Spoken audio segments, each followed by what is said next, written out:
Well, the theme for this morning is obedience. Not a very fashionable word, I think, these days. May have different connotations for all of us. But to be honest, I think it's a challenge from the get-go, isn't it? Obedience. From the age of about 9 months old, when our thinking brain starts to come online and we realise we can do our own thing, starts to go a bit awry from there. And I can remember, I must have been about 5, and my mum clearly had to go shopping to get some stuff. Nobody else to look after me at home, so I had to go as well. I can't remember what I was playing or doing at the time, but I didn't want to go. And I remember trailing along, meters behind her, very sulkily and sort of dawdling, and Mum turning around and saying, "Come on, this is going to take twice as long if you carry on like that, and don't be naughty," and all this thing.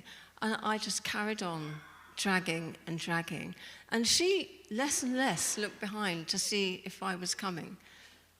And so something just went into my brain one time. I'm going to turn and run for home. And so I did.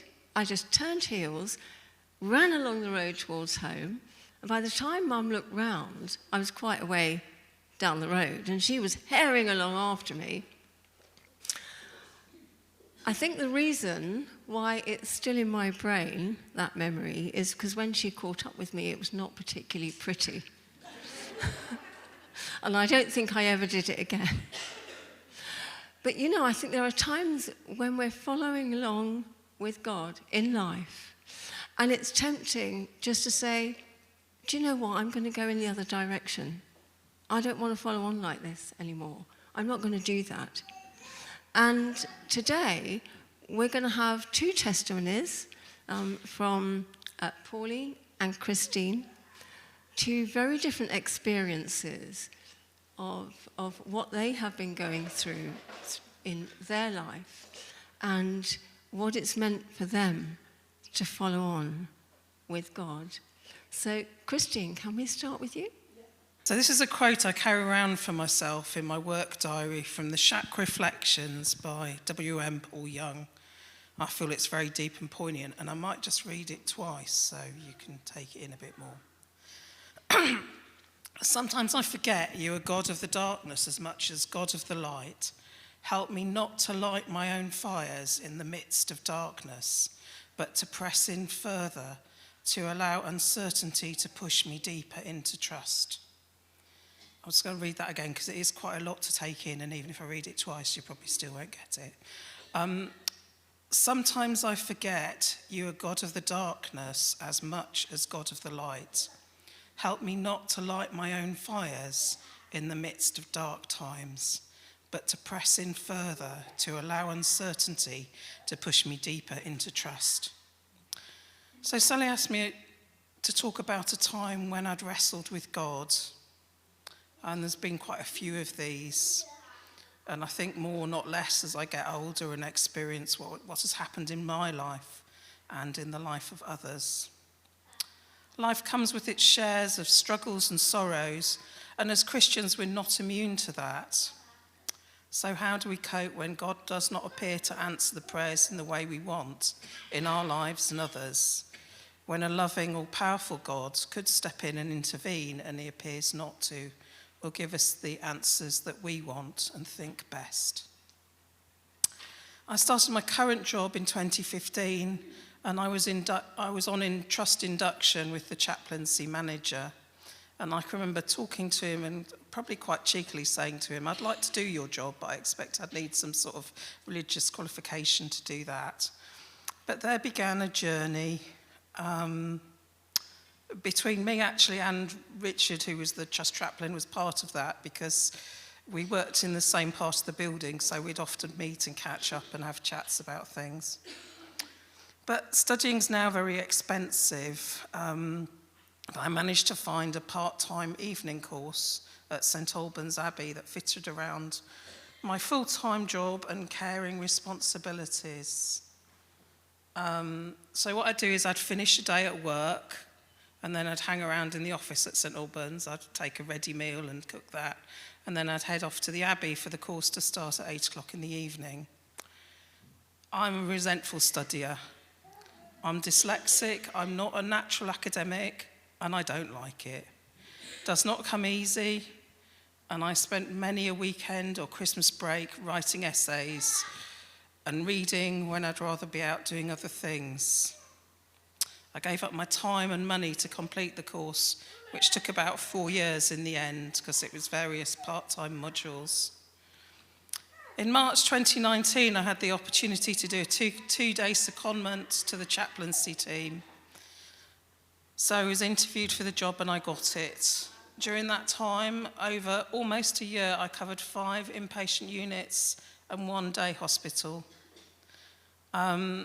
And I was due to finish in March 2020. That was when the secondment came to the end, with the aim of applying for the job when advertised. I didn't make it till the end of March 2020, as the pandemic hit. And I volunteered to leave early to return full-time to my previous post, as I felt my clinical skills were needed there. I was also almost finished my certificate in theology. I had 1 module away from completing it, but that all changed with the pandemic as well. So I applied for the chaplaincy job when it was advertised later that summer, though it wasn't certain I would get it. I think me, the chaplaincy manager, and the chaplaincy team expected me to. I didn't get it. And I can remember Richard's exact words were, "In normal circumstances, the job would have been yours." And I still don't know what he fully meant by that, and maybe I should ask him. But this led me to question what was not normal. And I thought maybe the COVID pandemic. But then I reasoned it's not as if God didn't know that the pandemic would hit. Revelation 22:13 tells us he's the Alpha and Omega, the beginning and the end. It wasn't just myself who was disappointed. Others shared it with me. A lot of people had been involved in the process. In job 2021, the job was re-advertised. Yet again, I applied. Yet again, I was unsuccessful, though this time I probably understood more, as the timing was not right. And I know I didn't interview well, as I was still in a state of grief after losing my mum. So, how do we manage these times when it hurts and things don't work out the way we want? When God doesn't appear to answer our prayers the way we want? So my first bit of advice is to tell God how you're feeling. He knows anyway, so you may as well be honest and just give him your pain and anger. I've had some very honest conversations with God saying, I don't know, I don't understand, it's not fair, and it hurts. God doesn't always move in the way we want or at the speed we want. I still do not know or understand why it didn't work out. But we have to trust his plans and his knowledge that his plans are greater than ours and his promises are true, and hold on to what we know. Hebrews 11 tells us, now faith is confident in not what we hope for. Sorry, let me read this properly. Now faith is confidence in what we hope for, and assurance about what we do not see. Wren Collective, in their song Weep With Me, state, what's true in the light is true in the dark. You're good and you're kind and you care for this heart. I will wrestle with your heart and I won't let you go. So we need to hold on to what we know from the past, even when his presence seemed distant. He doesn't answer our prayers the way we want, and we don't understand what's happening. And we sang Waymaker last week. Waymaker was a very significant song when I was doing the chaplaincy.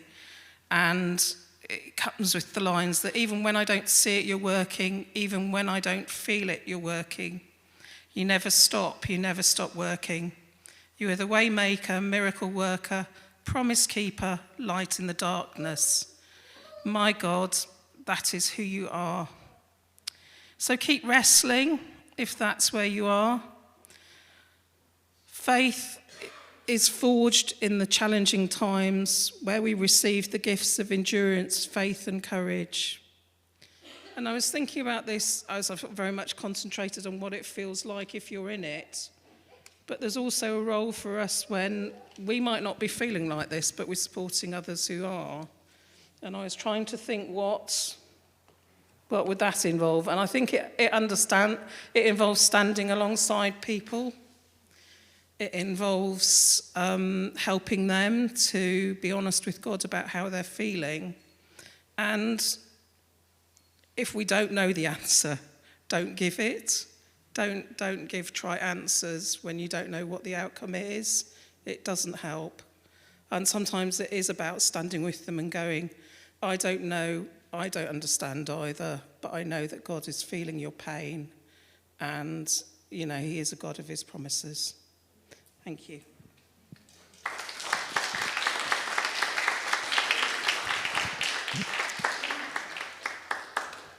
Thank you, Christine. That is such an encouragement, isn't it, to us, because what a tough place to be in, and to keep trusting God through.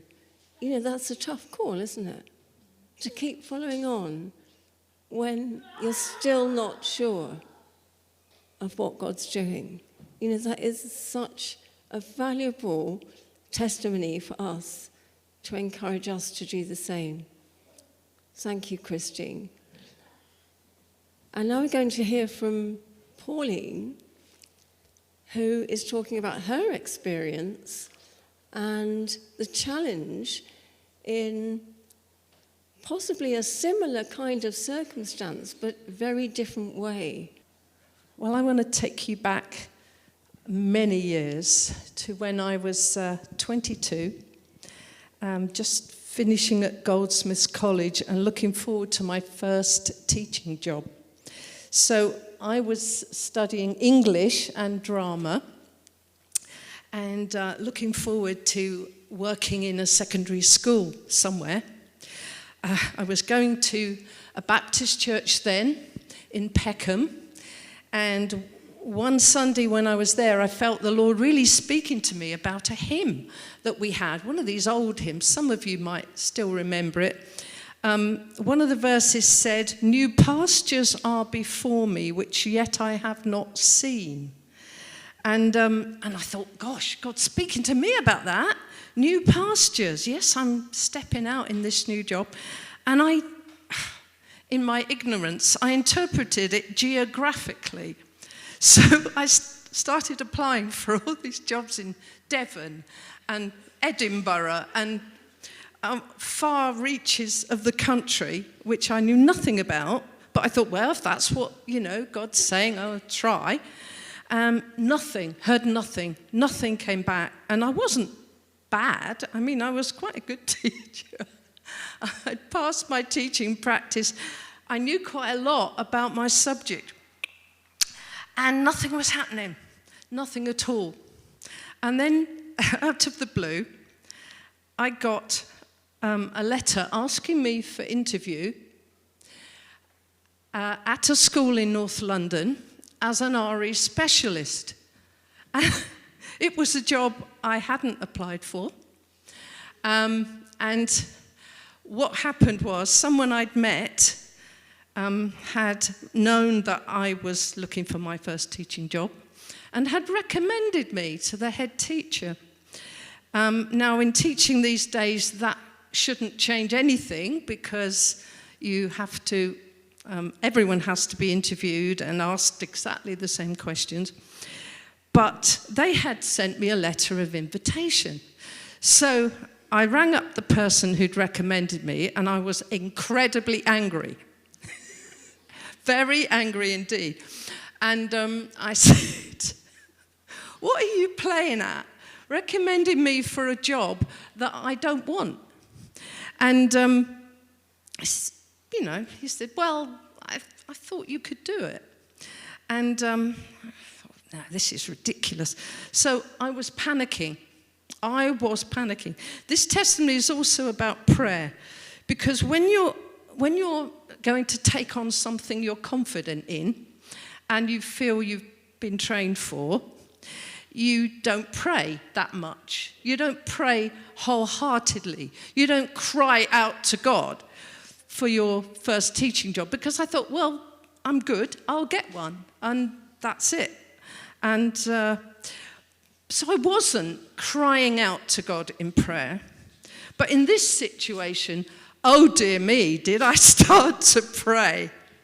Because I thought it through, and I thought I'll be there with other candidates who are trained as RE specialists.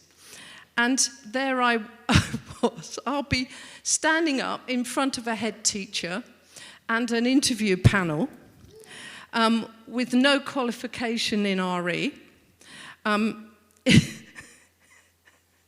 Not wanting the job, and add that to the fact that it was actually a renowned school, one of the worst schools in North London. I found that out later, but I just felt like I was going as a lamb to the slaughter. I thought I'm going to be embarrassed at this interview. What on earth am I going to say? What am I going to do? Anyway, I started to pray, and after a couple of days, I started to think that God might want this. And after 4 days praying, I felt that I should obey and I should go to the interview. I mean, if God didn't want it, then I wasn't going to get it, was I? And the chances were I wasn't going to get it anyway. So I decided I would go. But did I struggle? I really struggled with this. Because it was basically me not feeling I didn't have the resources to do it, and feeling that this was a step too far for me. And I thought, well, I'm going to make a fool of myself. What on earth do I say? And the Lord said to me, tell the truth. So, of course, I waited for this question to come. Why do you want to be an RE teacher? Because I'd never even considered it. And I thought, that question is going to come. And I am going to have to say what happened. So it ended up being a bit of a testimony. And I had to say, well, it is very surprising, isn't it, that someone who hasn't trained for RE should want this post. But I said, I am a person who prays. And I said, after initially being surprised when I got the letter, and that's an understatement, I said I started to pray, and I felt that actually, with God's help, this is something I could do. And so I said, that is why I am here. I like kids. I like communicating to kids. I will give it my best shot. And I said, more to the point, if I don't get this job, I said, I feel that I should apply for other jobs teaching RE. So that's what I said, and I thought, well, they're going to shoot me down. I knew the head teacher wasn't a Christian because my contact in the school had told me that. And I thought, I have made an absolute fool of myself. But it was the truth, and I was honest. They asked me how I thought I'd get on in this school, and having walked the corridors just before I took the interview and seen the children strangling each other in the corridor and slamming doors in people's face, I thought, okay, this is hard. So I was honest again in my response to that. I said, I think it's a difficult school. But I said, I'm a person who won't give up easily. I said, I won't be in the job 2 weeks and then resign. I said, I will persevere. And I said, it is tricky, but these kids need teaching like any kids need teaching. And so what happened was, despite the other candidates being trained as an RE specialist, I got the job. It's just crazy. I got a job I hadn't applied for. I applied for it afterwards. He said, oh, you've got to fill in the application for the job. And I said, fine. After I'd got it, I thought, yeah, I'll do it. And it was a subject that I hadn't had any education in. I was a Christian. I'd become a Christian at college. But when it came to Islam and Buddhism and all the other things, I had not a clue, really. Not a clue. And so it was a difficult place to be. And I hadn't chosen it, which meant, this testimony is about prayer as well, which meant I had to pray. There's no way I would have survived in Slaybrook High School without the Lord's help. So I had to cry out to God. It was incredibly hard. Every night I was studying until 12 midnight just to be prepared for my lessons the next day. And of course, when I tried to get up at 6 for prayer, I was all over the place. So I developed this idea that I would pray for an hour a day, and I would fit prayer into my life because I could never do this job if I didn't. And so what I used to do, normally I used to pray for an hour in the morning, but there's no way I had time after being up till midnight preparing. I couldn't do it. So I would pray for 5 minutes in the morning, get on my bike, go to the school, and then whatever time I had not had in the morning, I would make up for when I came back from school. So leaving at 4 o'clock with stacks of books to mark, I would come home and I would pray for the rest of the hour. If I had 5 minutes with God in the morning, I would have 55 minutes when I came in. And I kept up that hour a day, despite having to work harder than any other time in my life. But what happened was, and the reason I'm standing here really, is that when we obey God, even though I was rebellious and even though I didn't want it, and I could think of far easier places I could be teaching, nice little school in Devon, would be lovely. Or the country, nice village school. Anyway, I carried on, and God blessed me. I experienced the favor of God in that school. And I had difficult classes, but somehow, within a few weeks, the classes realized that I had a passion for God and for my subject. And kids used to say to me, "Miss, you're quite a nice person. Why on earth did you want to teach RE?" And I said, well, actually, I didn't really. But I thought God wanted me to because I'm positive about my faith. And I used to tell the kids that every other subject in school prepares you for this life, but RE prepares you for the life to come. It reaches the place other subjects can't reach. And they, strangely enough, they accepted that.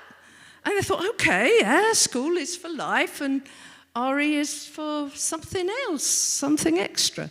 So God blessed me. And even in lessons that were about Buddhism and Islam, kids would ask me questions about what on earth made me be a Christian. And of course, as an RE teacher, you can't proselytize, that's the word. It means make converts. You're not really allowed to because you're an educator. But when a child asks a question, even though it's not part of my lesson plan, the fair thing to do is to give an answer.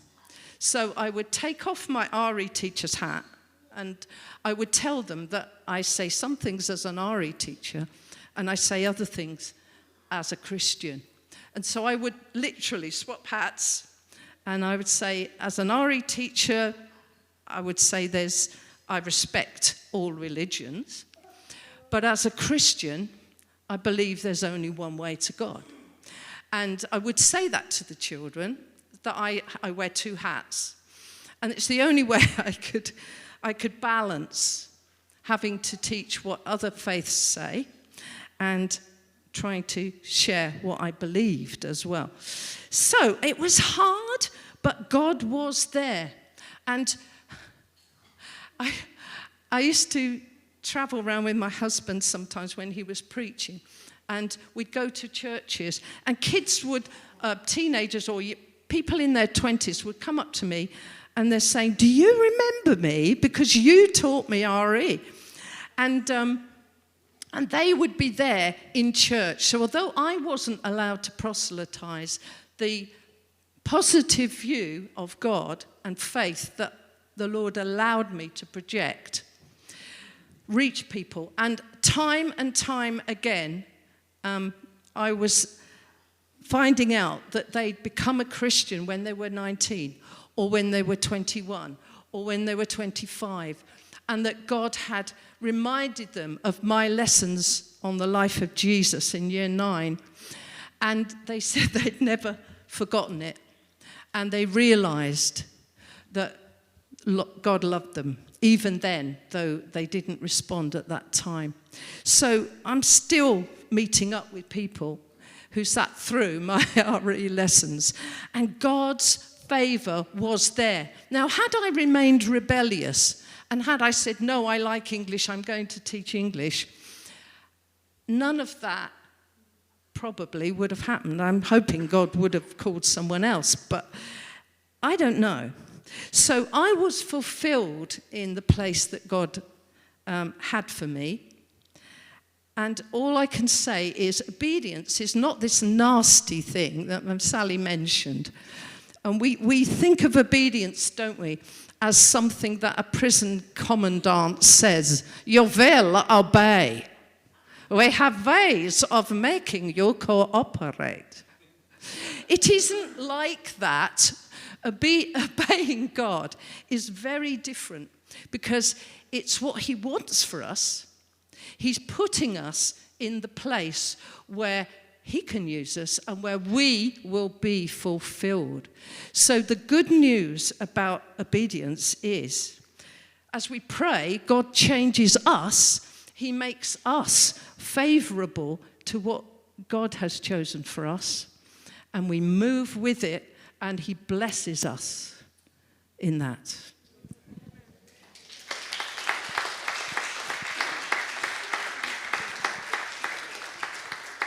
Thank you.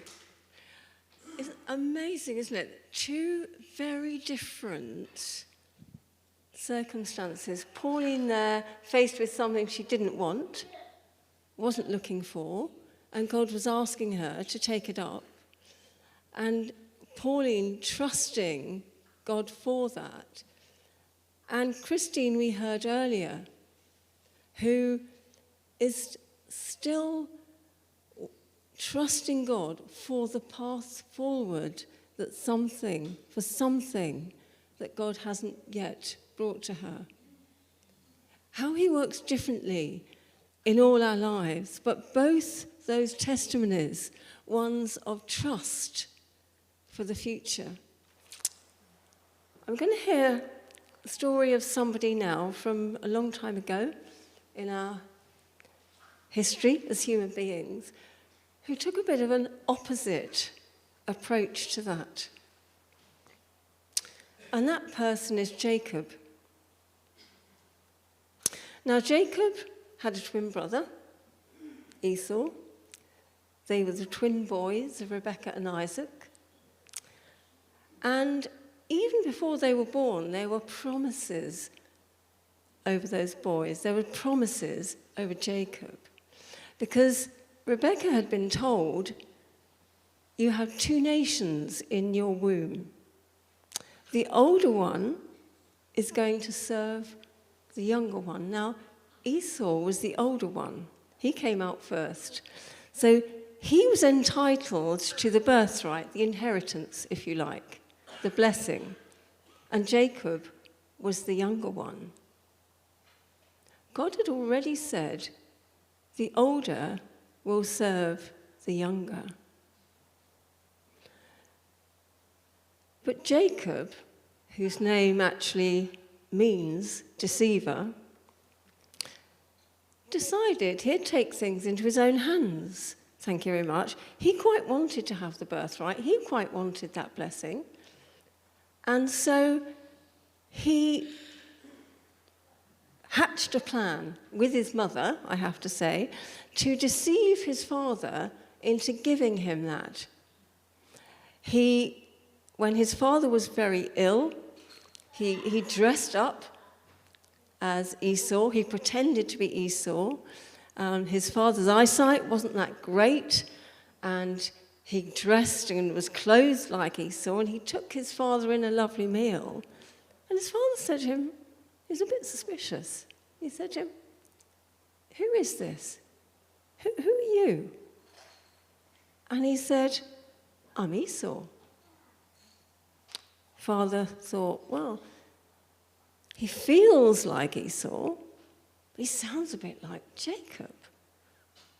But he accepted he was Esau, and he prayed the blessing over him. And Jacob received Esau's blessing.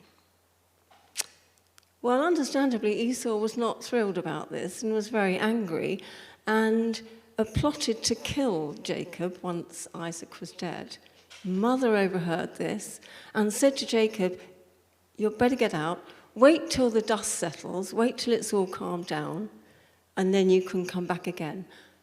You go to my brother's house, your uncle, Laban, and he'll take you in." So that's what he did. And on the way, he has a dream. He recognizes it's God speaking to him. God tells him he'll have many descendants. The peoples of the earth will be blessed through him and his children. God himself will be with him wherever he goes. He says, "I will watch over you. I'll bring you back to this land." The promise is still over Jacob. So he's had his encounter with God, but he arrives at Laban's place and he spends 20 years there. He marries the two daughters of Laban. They have a family. But life isn't great. It's very stressful. There's family arguments. There's quarreling amongst his two wives. There's quarreling with Laban about who owns what. The business arrangement doesn't go well. He feels deceived by Laban. He doesn't feel he's treated well. And it culminates in a bit of a bust-up where he decides to leave. And he's going to go back to his own place, his own land. So he leaves with his family, his herdsmen, his cattle, his livestock, and off he goes back.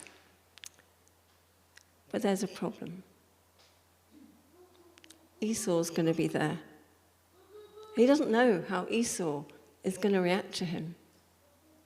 So he sends a message ahead. "Let Esau know I'm coming."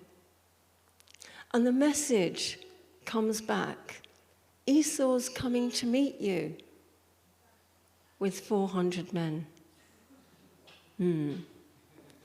He is terrified. And he sends everybody ahead, and he's alone on his own, and he prays. While he's praying, it says, there was a man that wrestled with him all night. He was in a big struggle here. And the man says to him, "What is your name?" When has he been asked that question before?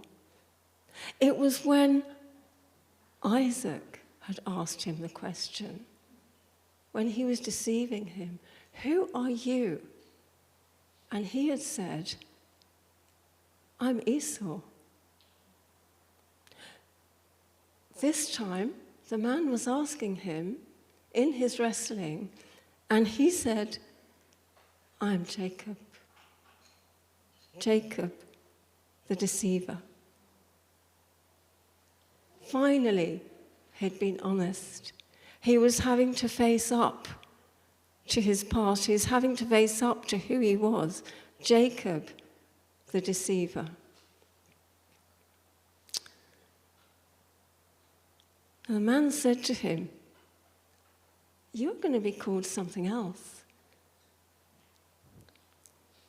You're being called the one who wrestled with God and who wrestled with man and who has overcome." God was still faithful. He had a new name, a new identity in that place of facing himself. But the really sad thing about his story is that he tried to take on and produce his own future when God had already promised it to him. He took it into his own hands. And because of that, he had that 20 years in exile and had to come back. He could have missed out those 20 years if he had have trusted God for what God had said in the first place. Now, when it comes to us, with obedience, first of all, we have to think, well, who are we going to be obedient to? Who are we going to follow? Who are we going to trust? Are we going to try and produce our own answers like Jacob? Or are we going to follow the example of Pauline and Christine and trust God in that place? We need to know what our options are. Now, Jacob had his promises, but there are promises for all of us. There are promises over the lives of all of us. Now, unless we know what the promises are that God has for us, how can we choose them? How can we make a choice if we don't know what half the choice is? So if you're here today or listening and you don't know what the promises are, we'd love to hear you and to explain what some of those promises are so that you know what you have to choose from. Otherwise, excuse me, I've had a bit of a cold this week, so I'm still a bit snivelly. Otherwise, if Graham says to me, "What do you want for tea?" I need to know what's in the fridge, because otherwise I don't know what I'm going to choose. So if we don't know what God says about us and what he's promising us, how can we choose it? So we need to know that first. And secondly, then, we need to know if I'm choosing to follow God, if I want to do that, how do I know out of all the voices, out of all the influences that I'm hearing, how do I know which one is him? And in a few weeks' time, Josh is going to be speaking to us about that. He's going to be helping us with how we hear what is God, what isn't God, so that we can follow that on. And lastly, maybe there are things a bit like Jacob that we need to face up to. Maybe we have gone our own way.